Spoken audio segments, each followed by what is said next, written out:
everyone, Morgan Hibbs here with Linn County Farm Bureau. I'm excited to be visiting your classroom virtually for our December lesson. This month we are learning all about where our clothes come from. If you have not read our story or listened to the Read Aloud video, I encourage you to pause the video now and go into our website and click on that video. It's called Where Did My Clothes Come From? Once you've listened to the Read Aloud story, you can come back and resume play. In the story, we learned about a few different types of fibers and where our clothes come from. So you also learned that our clothes are not made out of the same thing. My jeans, for example, are made out of cotton. But the boots I wear in the winter have wool in them. Clothes can come from natural fibers like cotton and wool. We can also make synthetic fibers like polyester, that is a fiber that was created by a human. So today we are going to focus on two different fibers. We are going to focus on sheep and cotton. Sheep provide us with wool. Cotton is a plant that provides us with cotton. You have a few different things in your kit. You have a comparison Venn diagram that you can do when we conclude this video. You also have a coloring sheet, cotton versus wool. And in this sheet, we have a cotton plant. Cotton comes from plants. We also have a sheep. Sheep wool comes from an animal. Now these two fibers look very similar, but they are very different. So we are going to start with the sheep. So I have a sheep here, and I have some fun facts about sheep. Sheep have 270-degree vision, meaning that they can see pretty much all the way around the side of their heads, besides just a little portion in the back.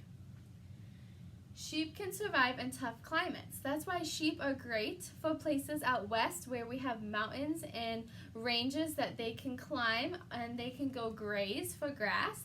They can also live in pretty cold climates and pretty hot climates. Sheep have a toothless pad in the upper jaw. They don't have any front teeth. Sheep can live to be about 7 to 8 years old. A group of sheep is called a flock. Sheep have an incredible memory. And there are over 900 different breeds of sheep. How many of you have a dog at home? I bet all of our dogs look different because there are different breeds of dogs. Just like dogs, sheep have different breeds. There are all different colors and sizes of sheep. Sheep that have different textures of wool. And there are over 900 breeds. Sheep are raised for wool, meat, and milk. And sheep only eat vegetations. They are called herbivores. So just a few fun facts about sheep. Now let's go through the life cycle of a sheep. Here is a baby sheep. A baby sheep is called a lamb. The sheep starts to grow larger, and we have a ewe is a female sheep. Can you say ewe? Ewe. Male sheep or boy sheep are called rams. Can you say ram? Ram. Sheep like to eat hay. Hay is a type of grass that we grow here in the summer times. We mow it and rake it and bale it into big bales, or it can be loose like this. And it provides sheep with nutrients, similar to if they were eating grass, but we use hay to help feed sheep in the winter time when the grass doesn't grow. This is a picture of shearing sheep. You read in the story that to get the wool from the sheep, we need to shear the sheep. It doesn't hurt the sheep. It might look like it hurts the sheep, but it actually helps them to cool off. So shearing them makes them happy. Could you imagine wearing a winter coat all summer long? You would get really hot. So we shear the sheep once a year usually, and it's in the summertime, kind of beginning of summer, end of spring, so that way they can cool off in the summertime, and then they grow the wool back for the winter. It's just like if you get a haircut and it has a guard on it that doesn't cut the skin of the sheep. Some people are really fast at this. I raised sheep when I was in 4-H, and one time I had to shear 7 sheep getting ready for a show, and it took me almost an hour a sheep. It took me 7 hours to shear those sheep. Some people can get 1 sheep done in about 5 minutes, which is just crazy. Okay, now we are going to talk about the cotton plant. So cotton comes from a plant. It's not from an animal. Looks similar to the same fibers from an animal, but cotton comes from a plant. So first we have a seed. The seed is planted in the ground, and the seeds for the cotton are actually kind of fuzzy. And today you're going to be able to feel a cotton seed. So cotton seeds have a fiber around them. They plant the cotton seeds.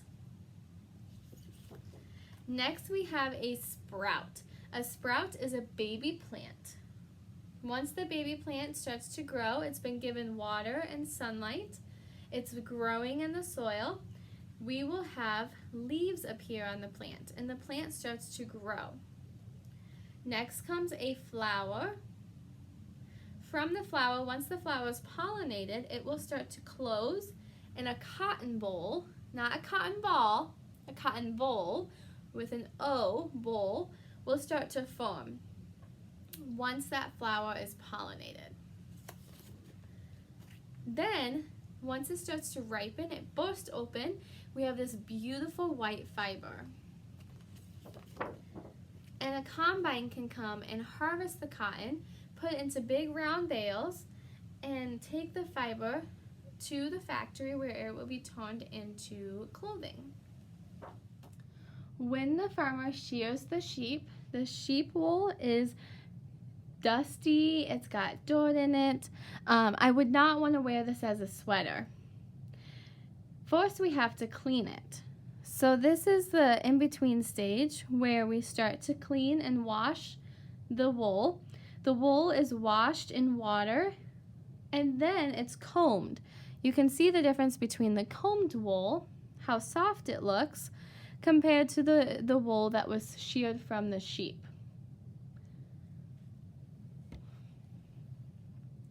Here is our cotton boll. So this cotton boll comes in, this is the base of the plant that opens up and bursts open. You can see it's dried out because it's at the end of its life cycle. It's starting to lose the seeds. The cotton bursts open, and inside there are new seeds that we have to take out before we can make it into clothing. I don't want seeds inside my sweater. That might be kind of itchy on my skin, so we have to take all of these seeds out. Now that you have had a chance to look at the wool and cotton samples, I have 2 different activities for you to participate in. The first one is a bracelet. So this is wool that has been cleaned and combed, and you can see that it peels apart fairly easily. So this is how they would make yarn. They would take strips of the wool, and you can divide this into even smaller pieces. But I'm going to leave it as a whole. But as a class, you can make this into smaller pieces. Now you can just send this as a sample home with your students, or you can make bracelets. So I've included one of these tooling sticks in your kit if you would like to try making a bracelet. Teachers, you will have to help the students with this. It takes them a couple times, but then you can have them practice. You could use this as a center time. You could use this as a award for a good behavior, things like that, since you only do have 1 or 2, a couple sticks in your kit. But what you're going to do is you're going to take the wool, go over the hook, and just come down part way down. So you don't want to duplicate it. You just want to hang it over the hook a little ways. Then you're going to squeeze that together, run your fingers down to the bottom, and you're going to start twirling as you drag your fingers down to the bottom of the wool sample. So you're going to hold that tight, twirling the stick as you move your hand down the wool. This is how they make yarn. They spin the wool so that the strands aren't so fragile. When you twirl them, you spin them together, creating one solid string versus lots of individual strings from the wool. If you've noticed yarn, you can see the individual strands that have been spun together, which is pretty cool. When you get to the end, you can tie this as a bracelet around your wrist. The second activity is to take a piece of the cotton boll. So you can see here, the cotton is inside the bowl. And this actually, you can divide it into about 4 pieces. So you can use one bowl for about 4 students. So you take out a section of the cotton, and then you'll be able to feel. So first feel, you can feel the seeds. You can actually see some of the seeds. When you feel the seeds, start to peel the fibers away from that seed. And then see how many seeds are in each of the sections of cotton. So take the cotton and start to take all of the seeds out. You can predict how many seeds are in your cotton boll before you start to take them out. And then you can compare as a class, because not everyone will have the same amount of seeds, which makes the cotton bolls all unique. So I just pulled 3 from this cotton boll. So those are just a few activities. And then to review, you have a Venn diagram worksheet that you can do as a class, and comparing the difference between sheep wool and cotton. Talk about, brainstorm how farmers take care of cotton and sheep, and how they are similar and how they are different. I hope you enjoyed this video, and I will see you in January.